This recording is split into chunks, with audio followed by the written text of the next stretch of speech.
debe tener el baño.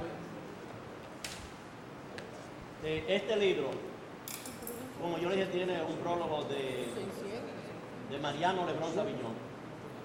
Entonces, los temas que trata el libro, primero sobre el tomismo, que vamos a tratar la próxima semana, y todo lo que tiene que ver con Santo Tomás de Aquino, sobre el hacer y el lograr, los círculos de estudio, su relación con gente y persona, que lo hablamos, los grados del saber, después el arte, sobre la poesía, el conocimiento poético, el sentido poético, la experiencia del poeta, la poesía como lenguaje musical, Jean Cocteau, 3 pintores y el artesano.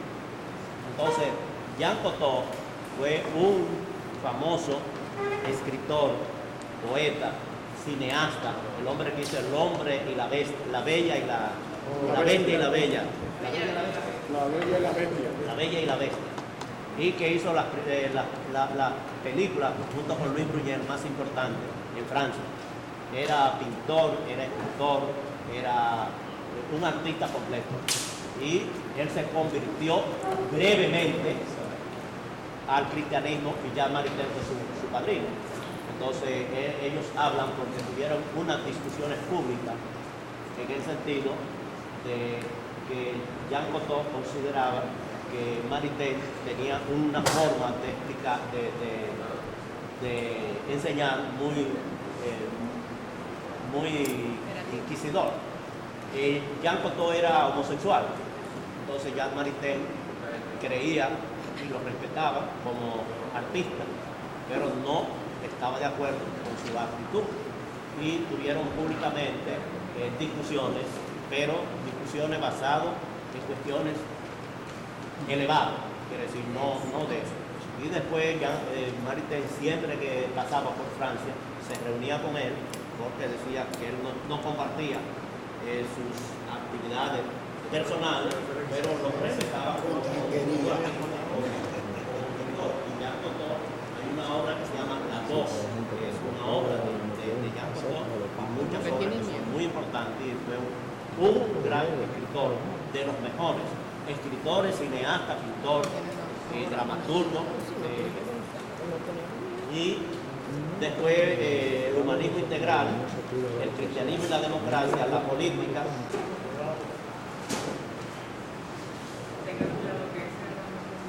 Nombre Bueno. de la persona. Hay varias personas que tienen ciertas preguntas, caballeros, y a veces nos extralimitamos un poco con el tiempo y a veces hacemos hasta casi una conferencia para luego. ¿Alguien tiene un bolígrafo para usted?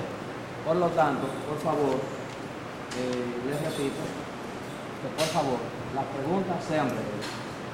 La primera pregunta la tiene Seferino, en segundo lugar la tiene Durán, en tercer lugar la tiene Leonardo y la cuarta Guillermo. Entonces, vamos a darle paso a Seferino. Nombre, Ok, Jesús Lemo. está bien, puede ir empezando, Severino, Seferino. adelante.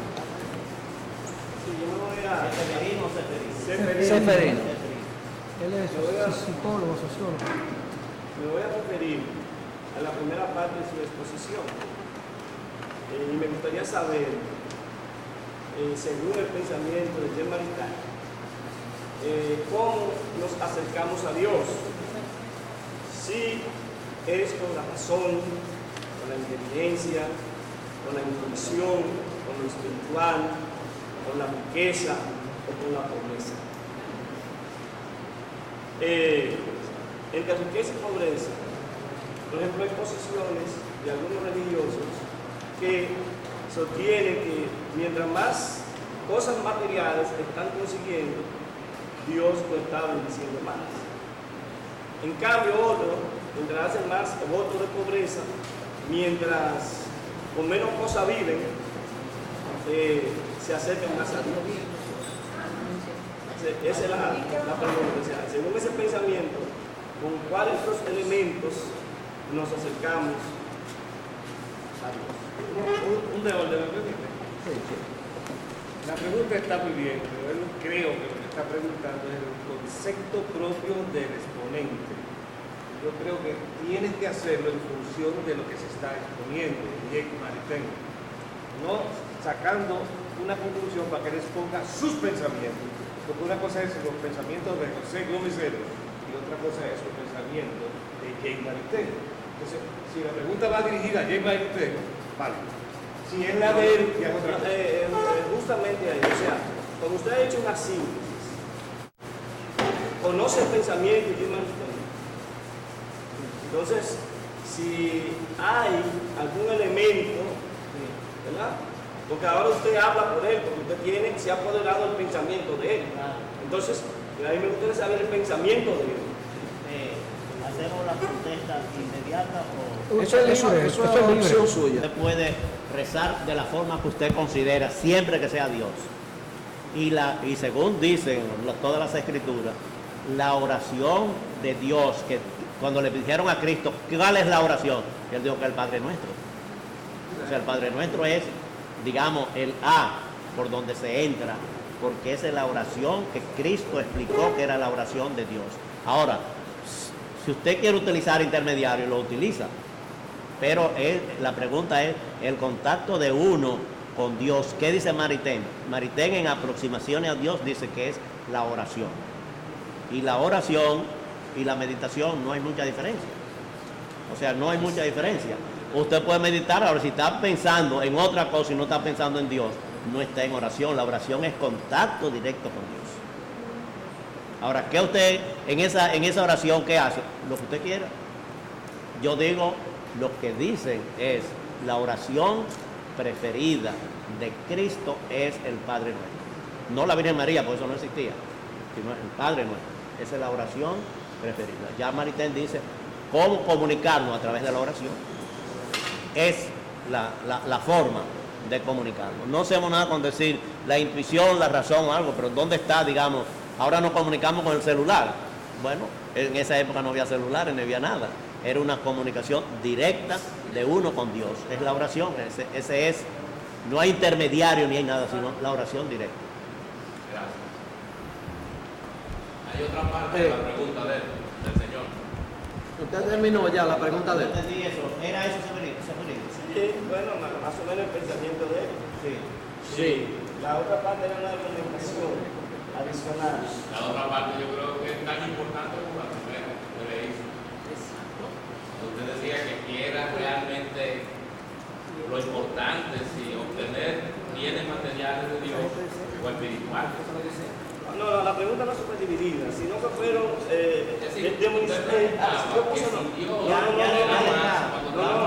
fue bastante clara. O sea, yo puse una serie de elementos que si alguno de ellos era que nos aproximaba a Dios, eso nadie entre tiene ellos que no ver había con qué riqueza lo por la pide. pobreza. Sí. La inclusión de la persona. Bueno, Ya él dijo que la Nunca nos comunicamos para dar, sino para pedir. ok. Sí. La segunda posición la tiene Durán.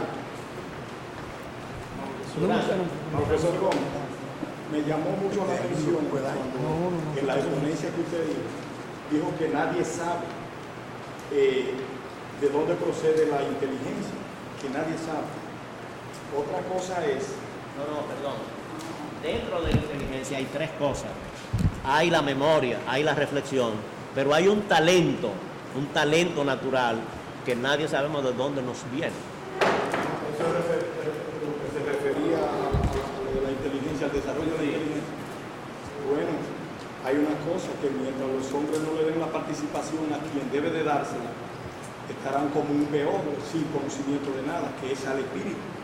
Cuando el hombre reconozca la acción del espíritu en todas las manifestaciones de todas las cosas, entonces sabrá todas las respuestas, toda vez de que, decía Sócrates, conócete a ti mismo. Pero, Durán, lo que yo expliqué es lo siguiente, o sea, la inteligencia tiene esas tres etapas. Hay una que se llama el talento, que es algo natural que nace en las personas. Aunque tú tengas dos hijos, puede ser que uno te salga inteligente y otro más inteligente que otro súper inteligente. Ese don no se lo da ni tú, ni su madre, ni el medio ambiente, ni nada, sino lo da la naturaleza. Por eso hay niños con un mayor grado, coeficiente intelectual que otros. ¿Quién se lo da? Es como decir, la naturaleza. Mire, en cada pueblo, en cada país, en cada continente, en todos los pueblos, más o menos hay la mitad hembra y la mitad varón. ¿Cómo se hace eso? ¿Quién distribuye? ¿Una computadora? ¿Son los japoneses? ¿Son los americanos? No, es la naturaleza. ¿Por qué la naturaleza tiene la inteligencia de dar en cada pueblo más o menos 51 y 49, 50 y 50, 51, pero no hay ningún pueblo del mundo que haya 80% mujer y 20% hombre, ni 80% hombre ni 20%. Hay una distribución de la naturaleza en todo el mundo. Por eso se preserva la raza humana, pero no solamente la raza humana, los animales también. Entonces, de esa misma forma, hay en cada uno de nosotros un talento que no lo dio ni el papá ni la mamá, sino que lo dio la naturaleza. Por eso hay personas, hombres o mujeres, más inteligentes que otros. Aunque hayan ido a la misma escuela, aunque sean hijos de papá y mamá, aunque vivan en el mismo barrio. ¿Eso quién lo da? Yo digo, ahí nadie sabe. Decimos que es la naturaleza, los que somos creyentes decimos que es Dios. Pero nadie sabe por qué al hijo de fulanito que nació en tal sitio le dio una voz, o lo hizo pintor, o lo hizo cantante, o lo hizo esto, por encima de nosotros. Eso no hay. ¿No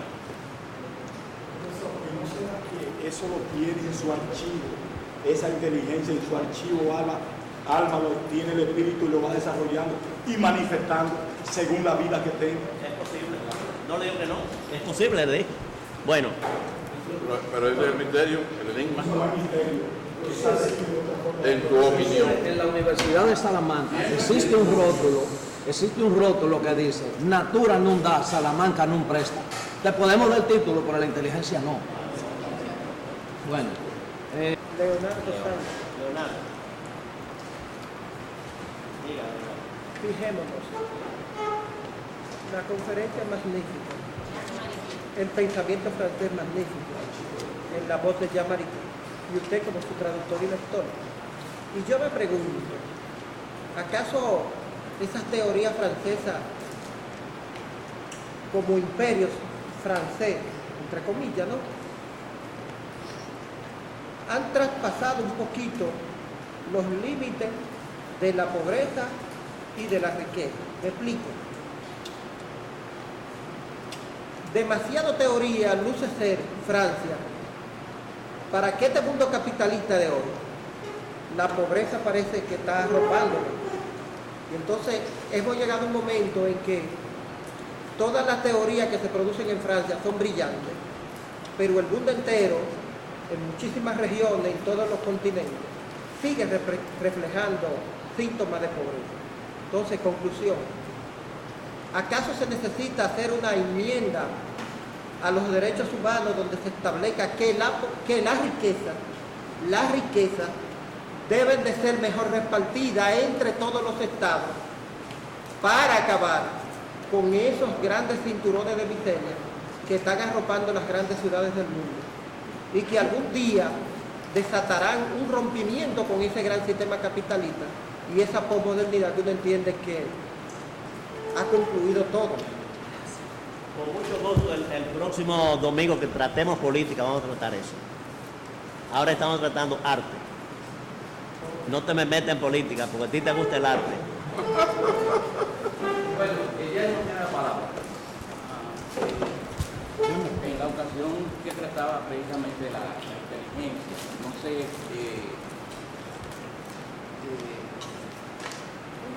por qué se da el caso de que hay un ser inteligente que te hace una obra, pero no te demuestra. O sea, es inteligente, ¿por qué no da ese conocimiento que tiene?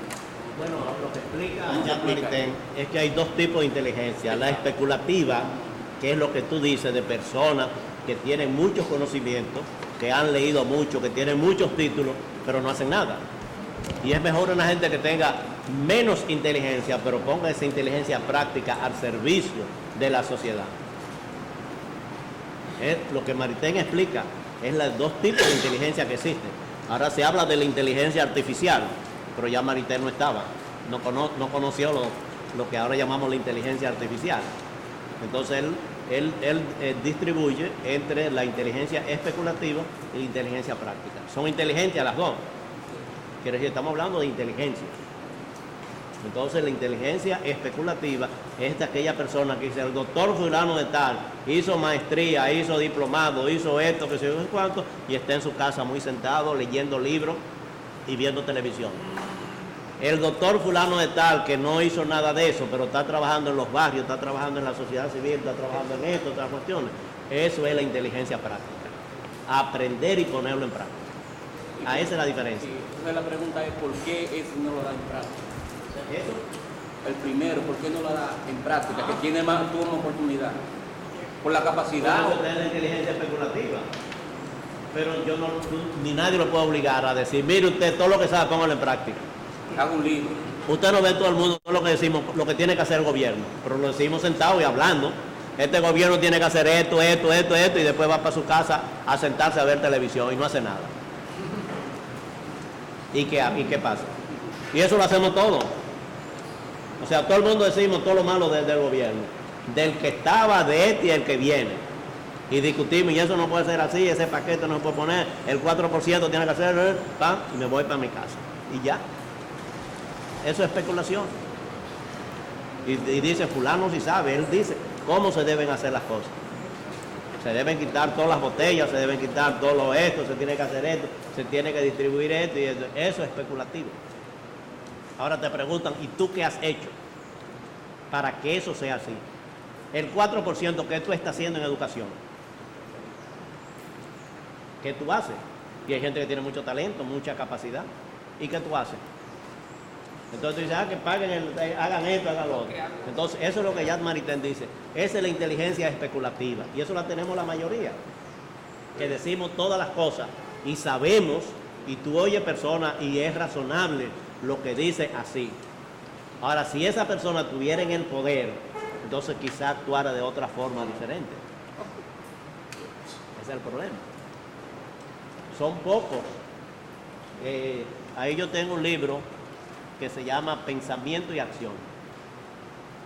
Son 21 personajes que han sido coherentes en el pensamiento y en la acción. Coherentes, que han dicho una cosa y lo han hecho.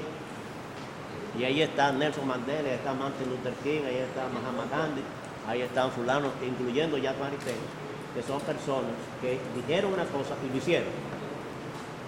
Y hay otro que está en la inteligencia especulativa, que dice muchas cosas muy buenas, muy razonables, muy real, pero van a su casa y se quedan igualitos. Bueno.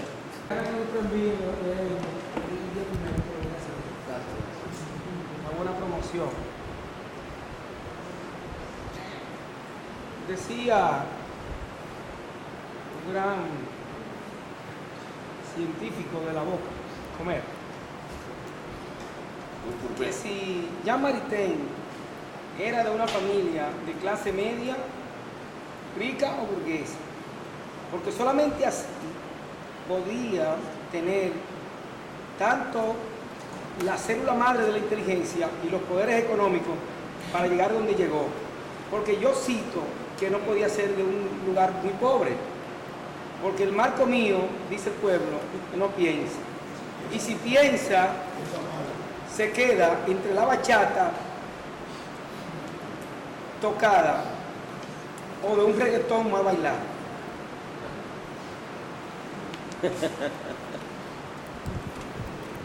Bueno, esa es una interpretación.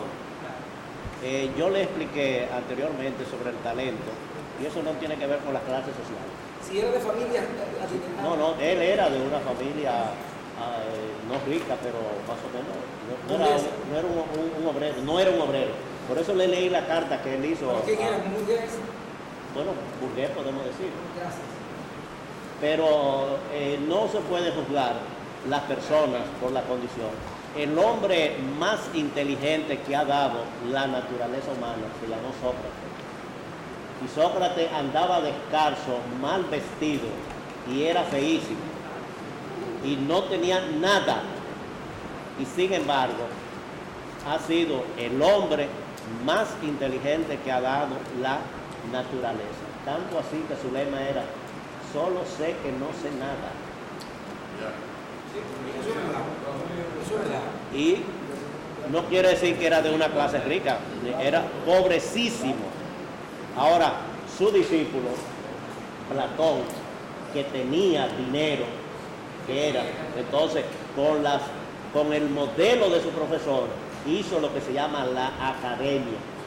Y la academia era un palacio, era un sitio donde se iba a estudiar.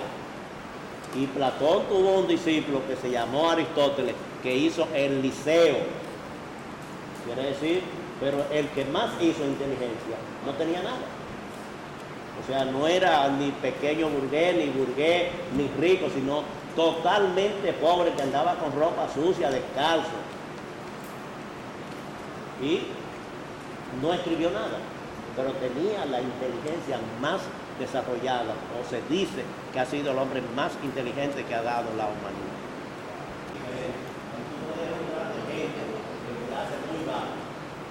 Que puedan tener cierto nivel, aunque vaya sus manchatitas.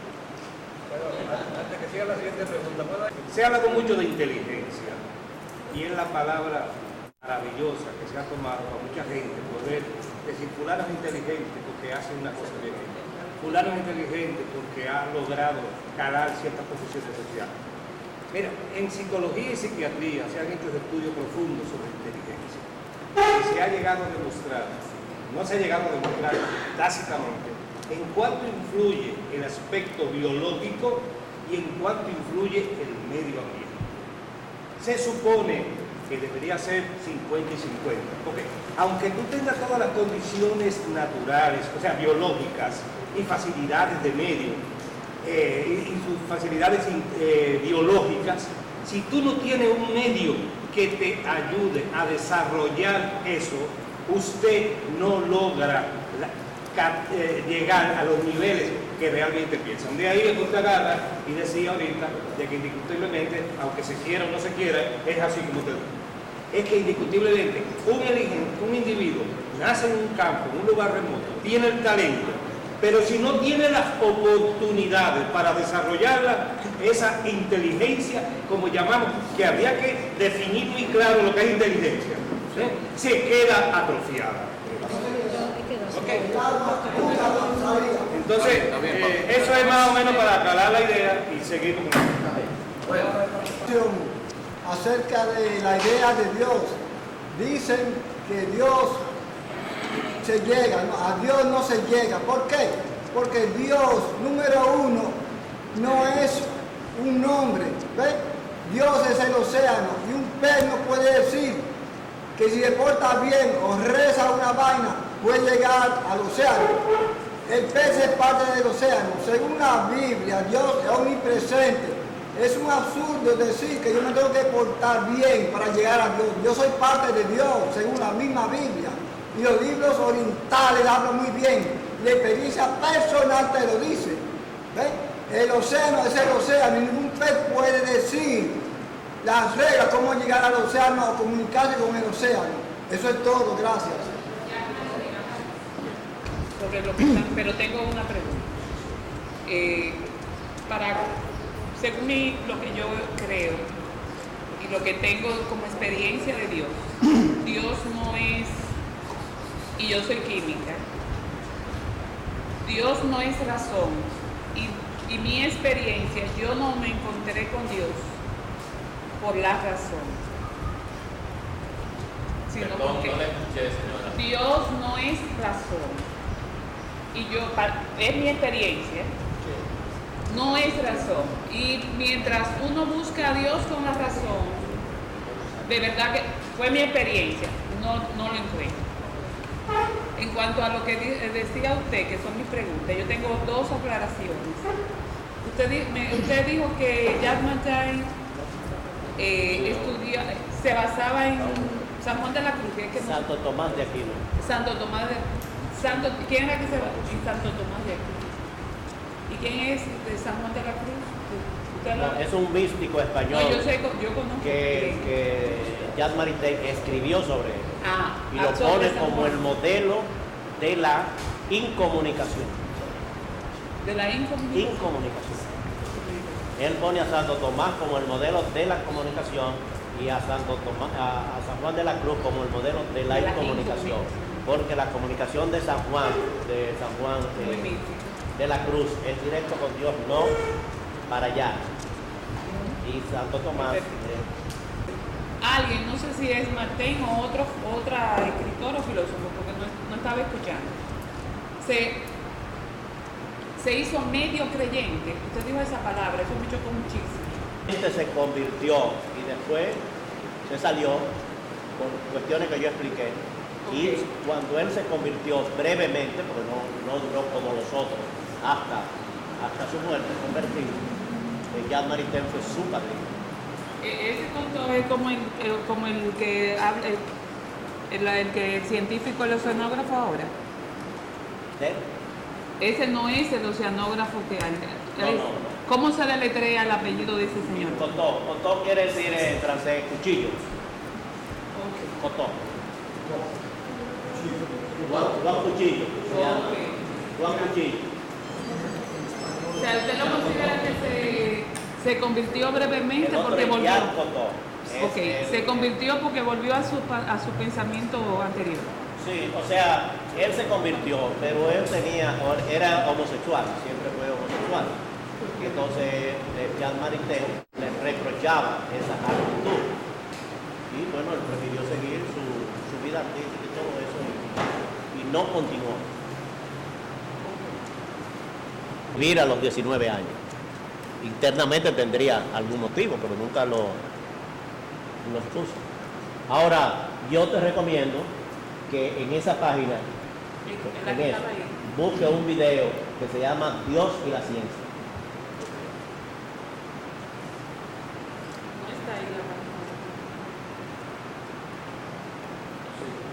¿Alguna pregunta más? Agregándole algo a la capacidad especulativa y la capacidad práctica. Te agradezco al señor Durán que un día yendo en una guagua de 11 iba comentando cierto conocimiento y me invitó a que asistiera aquí a la le doy la gracia, aprovecho esto, porque estos conocimientos en verdad es una invitación aquí, el entendimiento, los conocimientos no estén circunscritos a un grupito, que sea extendible para que todo el pueblo, que la mayoría hace el beneficio de los pueblos. Entonces, quise traer algo, porque aunque no tengo derecho, porque ya es tarde, quise traer algo de Pedro el Vicureño, que alguien preguntó sobre el merengue y sobre el son, la rumba y la conga. Perdón, es muy extenso eso. No, esto solamente para decirle que esa pregunta que no quede en el aire sobre el son, la samba y la rumba, que es, dice Pedro el Vicureño, que es de Cuba. Este es el tomo número 10 de Pedro el Vicureño, para el que quiera, no se quede en el aire, de que nosotros sepamos que no tengamos dudas, conjeturas sobre nosotros. Y aprovechando y le pido la excusa porque este no es el tema de Pedro el Vicureño, pero es entendimiento, conocimiento. Ok. Tengo entendido que es una sesión filosófica. O sea, la filosofía no es muy fácil de entender. O sea, la filosofía tiene palabras que son muy complicadas, que el que no es filósofo no la entiende muy fácilmente. O sea, es difícil uno tratar un tema filosófico con palabras llanas, porque usted oye un filósofo hablando y no entiende muchas de las cosas que dice, pues te hablan de términos muy complicados. Se hacen inteligibles en todas esas cuestiones. Entonces usted dice hablarlo con palabras sencillas. Es muy difícil para cualquier filósofo hablar con palabras sencillas en todas las cosas. Y uno de los esfuerzos que hacen los grandes filósofos precisamente es para esos conocimientos poder llevarlo a palabras que sean entendibles y sencillas de decir. Pero se hace el esfuerzo siempre de que uno pueda hablar en un lenguaje que usted pueda entender. O sea, cuando en filosofía se dice a